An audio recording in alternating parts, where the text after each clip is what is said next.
કલ્પના કરો કે એક સમયે આખા એશિયામાં ગ્રીસથી લઈને બિહાર સુધી જેની ગર્જના ગુંજતી હતી તે સિંહોની સંખ્યા ઘટીને માત્ર માંડ 15-20 જેટલી રહી ગઈ હતી.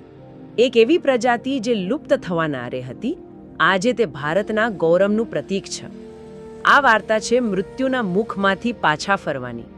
સ્વાગત છે તમારું ગગન શુધરાણીની આ નવી ચર્ચામાં. આજે આપણે ગીરના એશિયાટિક સિંહોની અદ્ભુત સફર પર ઊંડાણપૂર્વક વાત કરવાના છીએ. કેવી રીતે જૂનાગઢના એક નવાબે ઇતિહાસ બદલી નાખ્યો? શું ગીરના સિંહો ખરેખર એમના આફ્રિકન ભાઈઓ કરતાં વધુ મહેનતુ છે? અને કેવી રીતે ગીરના માલધારીઓ અને લાયન ક્વીન્સ તરીકે ઓળખાતી મહિલાઓની ફૌજ આ જંગલના રાજા સાથે સુમેળમાં રહે છે? આ રોમાંચક વિષયના દરેક પાસાને સમજવા માટે આપણી સાથે નિષ્ણાત પણ જોડાયા છે. તો ચાલો શરૂઆત ઇતિહાસના એ પાનાથી કરીએ જ્યાં આખી વાર્તા બદલાઈ ગઈ. આપણે 19મી સદીની વાત કરી રહ્યા છીએ. બ્રિટિશ રાજનો સમય હતો અને બંદૂકો નવી આવી હતી. શિકાર કરવો એ માત્ર શોખ નહોતો. ના, શોખ નહોતો. એ તો શક્તિ અને પ્રતિષ્ઠાનું પ્રતીક બની ગયું હતું. બરાબર. અંગ્રેજ અધિકારીઓ અને ભારતીય રાજા રજવાડાઓ એ લોકો સિંહોના શિકારને એક મોટી ઉપલબ્ધિ ગણતા હતા. બિલકુલ. અને પરિણામે આવ્યું કે જે સિંહ એક સમયે મતલબ ઉત્તર આફ્રિકાના ભૂમધ્ય તટથી લઈને છેક પૂર્વ ભારતમાં બિહાર સુધી જોવા મળતો હતો, તે લગભગ દરેક જગ્યાથી ખતમ થઈ ગયો. 1880 આવતા તો પરિસ્થિતિ એટલી ગંભીર બની ગઈ કે માત્ર ગીરમાં જ બચ્યા. હા, સમગ્ર એશિયામાં માત્ર જૂનાગઢના ગીરના જંગલમાં જ સિંહો બચ્યા હતા. અને સંખ્યા કેટલી? માંડ 15 કે 20. એવું લાગી રહ્યું હતું કે એશિયાનો સિંહ હવે માત્ર ઇતિહાસના પુસ્તકોમાં જ રહી જશે. અને ત્યારે જ જ્યારે બધી આશાઓ ખતમ થઈ રહી હતી, ત્યારે જૂનાગઢના નવાબ મહાબત ખાન બીજાએ એક એવો નિર્ણય લીધો જેણે ઇતિહાસ રચી દીધો.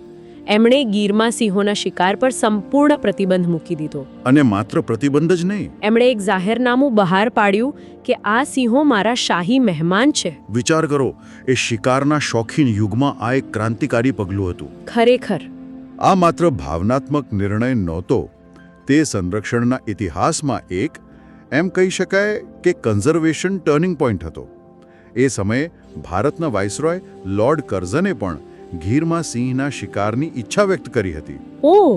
અને નવાબે તેમને ખૂબ જ વિનમ્રતાપૂર્વક પણ મક્કમતાથી ના પાડી દીધી હતી. બ્રિટિશ સામ્રાજ્યના સૌથી મોટા અધિકારીને. હા, આ બહુ મોટી વાત હતી. એમણે માત્ર કાયદો જ ન બનાવ્યો, પણ જંગલની સુરક્ષા માટે સૈનિકોની પેટ્રોલિંગ પણ શરૂ કરાવી. અને આ જ દૂરદેશીનું પરિણામ હતું કે જે પ્રજાતિ લુપ્ત થવાની હતી તે બચવાની શરૂ થઈ. 1936માં જ્યારે પ્રથમ સત્તાવાર વસ્તી ગણતરી થઈ ત્યારે સિંહોની સંખ્યા વધીને 287 પર પહોંચી ગઈ હતી. 287. આ પાયો નવાબના શાસનમાં નંખાયો હતો. આવા દૂરદેશી ભર્યા નિર્ણય માટે એક સલામ તો બને જ છે. જો આ વાત દિલને સ્પર્શી ગઈ હોય તો આ ચર્ચાને એક લાઈક આપીને અમારો ઉત્સાહ ચોક્કસ વધારજો. સાચી વાત છે. નવાબે જે બીજ રોપ્યું હતું તેને આઝાદી પછી ભારત સરકારે અને ખાસ કરીને ગુજરાત વન વિભાગે એક વિશાળ વટવૃક્ષ બનાવ્યું. તો નવાબે સિંહોને બચાવ્યા, પણ માત્ર એક નિર્ણયથી આખી પ્રજાતિ પાછી નથી ફરતી. એ માટે એક આખું વાતાવરણ જોઈએ, ખરું ને? બરાબર. ગીરના જંગલમાં એવું તો શું ખાસ છે જેણે આ વાપસીને શક્ય બનાવી? અને અહીંયા જ એક ખૂબ જ રસપ્રદ વાત સામે આવે છે. આપણા મનમાં સિંહની છબી કેવી હોય? એક આળસુ રાજા જેવી, જે મોટા ભાગનો સમય આરામ કરે. હા, બસ પડ્યો રે. પણ સ્ત્રોતોમાંથી એક એવી વાત સામે આવી જે આખી છબીને તોડી નાખે છે. અહીંના સિંહોને હસલર્સ કહેવા ખોટું નથી. હા, આ બહુ જ રસપ્રદ તારણ છે. અને અહીંયા ગગનભાઈએ જે વિગત આપી છે ને, એ ખરેખર બહુ રસપ્રદ છે. એક તુલનાત્મક અભ્યાસ મુજબ ટાન્ઝાનિયાના સેરેન્ગેટી નેશનલ પાર્કના આફ્રિકન સિંહો દિવસનો માત્ર 12% સમય જ સક્રિય હોય છે. માત્ર 12%? હા, બાકીનો 88% સમય તેઓ આરામ કરે છે. જ્યારે ગીરના સિંહો એ કેટલો સમય સક્રિય રહે છે? દિવસના 37% સમય. શિકાર કરવો, પોતાના વિસ્તારની રખેવાળી કરવી, ફરવું. ઓહો, એટલે લગભગ 3 ગણો વધારે. બિલકુલ. આ વર્કેથિક જ તેમને ગીરના પડકારજનક વાતાવરણમાં ટકી રહેવા માટે મદદ કરે છે. એટલે કે ગીરના સિંહો વધુ મહેનતુ છે. પણ આ મહેનત પાછળનું કારણ શું? કેમ આટલું હસલ કરવું પડે છે? એનું કારણ છે ગીરનું અનોખું ઇકોસિસ્ટમ. અહીં આફ્રિકા જેવા વિશાળ ઘાસના મેદાનો નથી જ્યાં શિકાર દૂરથી દેખાઈ જાય. અચ્છા. અહીં સૂકા પાનખડ જંગલો છે, પથરાળ ટેકરીઓ અને ઊંડી ખીણો છે. એટલે શિકાર કરવા માટે વધુ મહેનત કરવી પડે છે, વધુ છુપાવવું પડે છે.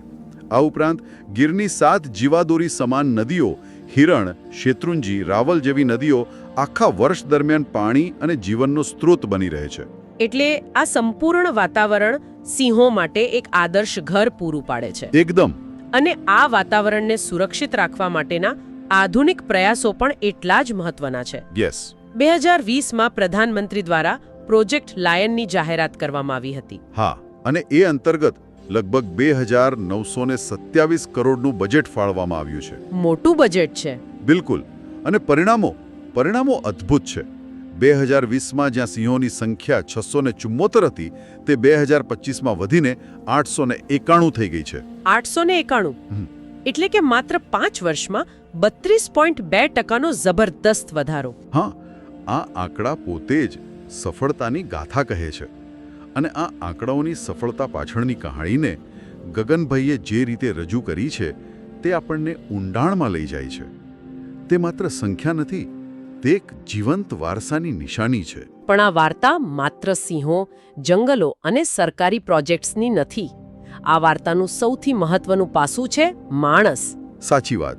ગીરની સફળતાની કહાણી અહીંના સ્થાનિક લોકો, ખાસ કરીને માલધારી સમુદાય વિના અધૂરી છે. તેઓ સદીઓથી સિંહો સાથે રહે છે, એક જ ભૂમિ પર, એક જ પાણીના સ્ત્રોતનો ઉપયોગ કરીને. અને આ સંબંધ ડરનો નથી, આદરનો છે. આદરનો. માલધારીઓ સિંહને ભાઈ કે મોટા ભાઈ તરીકે જુએ છે. તેમના માટે સિંહ એ જંગલનો રખેવાળ છે. જ્યારે કોઈ સિંહ તેમના પશુનો શિકાર કરે ત્યારે તેઓ તેને કુદરતનું નિયમ માનીને સ્વીકારી લે છે. બદલો લેવાનો વિચાર ભાગ્યે જ આવે છે. આ સહઅસ્તિત્વ તો વિશ્વ માટે એક ઉદાહરણ છે. ખરેખર. અને હવે તો આ સહઅસ્તિત્વની ગાથામાં એક નવું શક્તિશાળી પ્રકરણ જોડાયું છે. ગુજરાત વન વિભાગની મહિલાઓની એક આખી ટીમ, જેમને ગર્વથી the lion Queens of India તરીકે ઓળખવામાં આવે છે.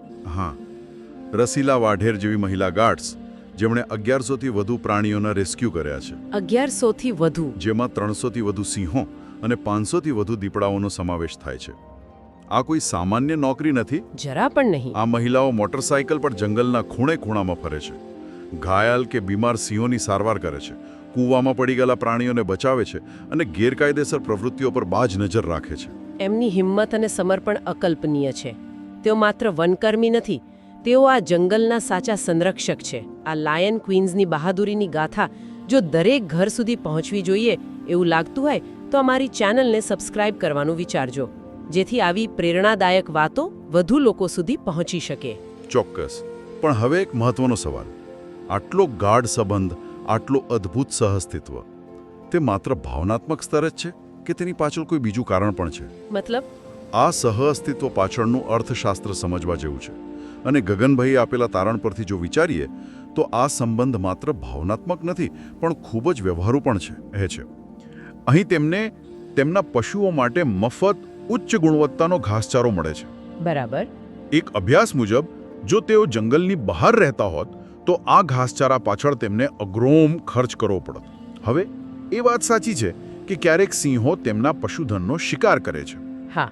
અભ્યાસ દર્શાવે છે કે સિંહના ખોરાકમાં 25%થી 42% હિસ્સો પાલતુ પશુઓનો હોય છે. ઓહ, આ તો મોટો આંકડો છે. તો પછી સંઘર્ષ કેમ નથી થતો? કારણ કે આ આંકડાની પાછળ એક બીજી હકીકત છુપાયેલી છે. આ પાલતુ પશુઓમાંથી માત્ર 16% જ સિંહ દ્વારા કરાયેલા શિકાર હોય છે. માત્ર 16%? હા, બાકીના મોટાભાગના પશુઓ કુદરતી રીતે મૃત્યુ પામેલા હોય છે, જેનો સિંહ સ્કેવેન્જિંગ કરે છે. અચ્છા, એટલે કે સિંહ અહીં એક સફાઈ કામદાર તરીકે પણ કામ કરે છે. બિલકુલ. અને જે નુકસાન થાય છે તેની ભરપાઈ માટે સરકારની વળતર યોજના પણ છે. જ્યારે આ બધી ગણતરી કરવામાં આવી ત્યારે જાણવા મળ્યું કે માલધારીઓ માટે જંગલની બહાર રહેવા કરતાં ગીરમાં સિંહો સાથે રહેવું 76% વધુ આર્થિક રીતે ફાયદાકારક છે. અદ્ભુત.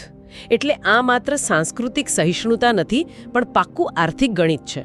આ દ્રષ્ટિકોણ તો આખા સંબંધને જોવાની રીત જ બદલી નાખે છે. ચોક્કસ. અને આ સફળ મોડેલનું પરિણામ એ છે કે હવે ગીર સિંહો માટે નાનું પડી રહ્યું છે. બિલકુલ. સિંહો હવે માત્ર ગીર રાષ્ટ્રીય ઉદ્યાન પૂરતા સીમિત નથી, તેમનું સામ્રાજ્ય વિસ્તરી રહ્યું છે. આજે સિંહો સૌરાષ્ટ્રના 11 જિલ્લાઓમાં લગભગ 35,000 ચોરસ કિલોમીટરના વિશાળ વિસ્તારમાં ફેલાયા છે. 35,000 ચોરસ કિલોમીટર? આ વિસ્તાર તો ગીરના મૂળ વિસ્તાર કરતાં લગભગ 25 ગણો મોટો છે. હા, અને સૌથી રોમાંચક અને આશ્ચર્યજનક વાત તો એ છે કે સિંહો હવે બીચ બેબીઝ બની ગયા છે. હા, આ તો ગજબ વાત છે. તમે સાચું સાંભળ્યું. અમરેલી અને ભાવનગરના દરિયા કિનારે સિંહો રેતીમાં ફરતા, આરામ કરતા અને નીલગાય જેવા પ્રાણીઓનો શિકાર કરતા જોવા મળે છે. આ એક એવું દ્રશ્ય છે જે કદાચ દુનિયામાં બીજે ક્યાંય જોવા નહીં મળે. જંગલનો રાજા દરિયા કિનારે. જો આવી વધુ અનોખી વાતો સાંભળવી ગમતી હોય તો અમારી સાથે જોડાયેલા રહેવા માટે સબસ્ક્રાઇબ બટન જરૂરથી દબાવજો. એટલું જ નહીં, એક ઐતિહાસિક ઘટના પણ બની છે. કઈ? 143 વર્ષના લાંબા ગાળા પછી સિંહો પોરબંદર નજીક આવેલા બરડા વન્યજીવ અભયારણ્યમાં પાછા ફર્યા છે. ઓહો, 143 વર્ષ પછી? હા, તેને સિંહોના બીજા ઘર તરીકે વિકસાવવામાં આવી રહ્યું છે. સરકાર ત્યાં 180 કરોડના ખર્ચે એક સફારી પાર્ક પણ વિકસાવી રહી છે. મતલબ આ વિસ્તરણ સફળતાની મોટી નિશાની છે. હા, પણ શું દરેક સફળતાની જેમ આની સાથે પણ કેટલાક પડકારો જોડાયેલા છે? ચોક્કસ હશે જ. આ વિસ્તરણ બેધારી તલવાર જેવું છે. એક તરફ તે વસ્તીના સ્વસ્થ વિકાસની નિશાની છે, તો બીજી તરફ તે નવા પડકારોને જન્મ આપે છે. જેમ જેમ સિંહ જંગલની બહાર કૃષિ વિસ્તારો અને માનવ વસ્તીની નજીક આવી રહ્યા છે, તેમ તેમ માનવ સિંહ સંઘર્ષની શક્યતાઓ વધી રહી છે. બરાબર. જો કે આ સક્સેસ સ્ટોરીની એક નબળી કડી પણ છે, અને ગગનભાઈએ એ મુદ્દા પર જે પ્રકાશ પાડ્યો છે તે ખૂબ જ ગંભીર અને વિચારવા જેવો છે. એ કયો મુદ્દો છે? તે છે જેનેટિક બોટલનેક, એટલે કે આનુવંશિક અવરોધ. એને સરળ ભાષામાં સમજાવશો? ચોક્કસ. આને આ રીતે સમજી શકાય. કલ્પના કરો કે આખા સૈન્યએ એક જ પ્રકારના બખત્તર પહેર્યા છે. જો દુશ્મનને તે બખત્તરને ભેદવાની રીત મળી જાય તો શું થાય? આખું સૈન્ય એક જ ઝાટકે ખતમ થઈ શકે છે. બસ, આનુવંશિક વિવિધતા એ અલગ અલગ પ્રકારના બખત્તર જેવી છે. અને ગીરના સિંહોના કિસ્સામાં શું થયું છે? આજે જે 891 સિંહો છે તે બધા એ જ 15-20 સિંહોના વંશજ છે જે 19મી સદીના અંતમાં બચ્યા હતા. ઓહ! આના કારણે તેમની જેનેટિક ડાયવર્સિટી ખૂબ જ ઓછી છે. તેમની પાસે એક જ પ્રકારનું બખ્તર છે. આનો અર્થ એ છે કે જો કોઈ ગંભીર રોગચાળો ફેલાય તો તે આખી વસ્તી માટે ઘાતક સાબિત થઈ શકે છે. 2018માં કેનાઇન ડિસ્ટેમ્પર વાયરસને કારણે થયેલા કેટલાક સિંહોના મૃત્યુએ આ જોખમ તરફ આપણું ધ્યાન દોર્યું હતું. તો આનું સમાધાન શું? આ તો મોટું જોખમ છે. વૈજ્ઞાનિકો અને સંરક્ષણવાદીઓ દાયકાઓથી સૂચવી રહ્યા છે કે don't put all your eggs in one basket.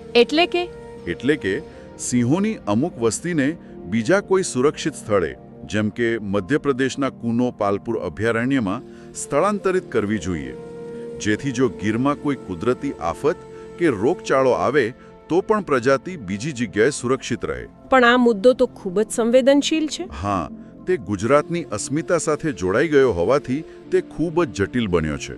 તો ગીરના સિંહોની વાર્તા માત્ર આંકડાઓની નથી. તે એક નવાબની દૂરંદેશી, એક સમુદાયના સમર્પણ, વન વિભાગની મહેનત અને કુદરતના ચમત્કારની વાર્તા છે. અહીંના લોકો અને સિંહો વચ્ચેનો સંબંધ એટલો ગાઢ છે કે સ્ત્રોતોમાં જય વીરુ નામની સિંહોની જોડીની મિત્રતાના કિસ્સા પણ નોંધાયા છે. હા, મેં પણ વાંચ્યું છે. જ્યારે કોઈ સિંહનું મૃત્યુ થાય છે ત્યારે માલધારીઓ અને વનકર્મીઓ જે રીતે શોક મનાવે છે તે માનવ અને પ્રાણી વચ્ચેના અતૂટ સંબંધનું પ્રતીક છે. અને આ સફળતાએ સાબિત કર્યું છે કે માનવ અને વન્યજીવ શાંતિથી સાથે રહી શકે છે જો યોગ્ય નીતિ, આર્થિક પ્રોત્સાહન અને સૌથી મહત્વનું સામાજિક ઈચ્છાશક્તિ હોય. ગીર માત્ર એક જંગલ નથી, તે એક લિવિંગ હેરિટેજ છે, એક જીવંત વારસો છે. તે વિશ્વ માટે સહઅસ્તિત્વનું એક ઉત્તમ મોડેલ છે. બિલકુલ.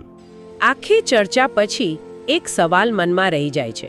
શું એક જંગલી પ્રાણી માટે ઘરનો અર્થ માત્ર ભૌગોલિક સરહદ છે કે પછી કોઈ પણ સુરક્ષિત રહેઠાણ? ગીરના સિંહો માટે તેમનું દરિયા કિનારા અને ખેતરો સુધીનું વિસ્તરણ એ તેમની જરૂરિયાત છે કે આપણી સફળતાની સાબિતી? આ એક એવો પ્રશ્ન છે જેનો જવાબ કદાચ સમય જ આપશે. ગગન શ્રીધરાણીની આ નવી ચર્ચા સાંભળવા બદલ આપ સૌનો ખૂબ ખૂબ આભાર.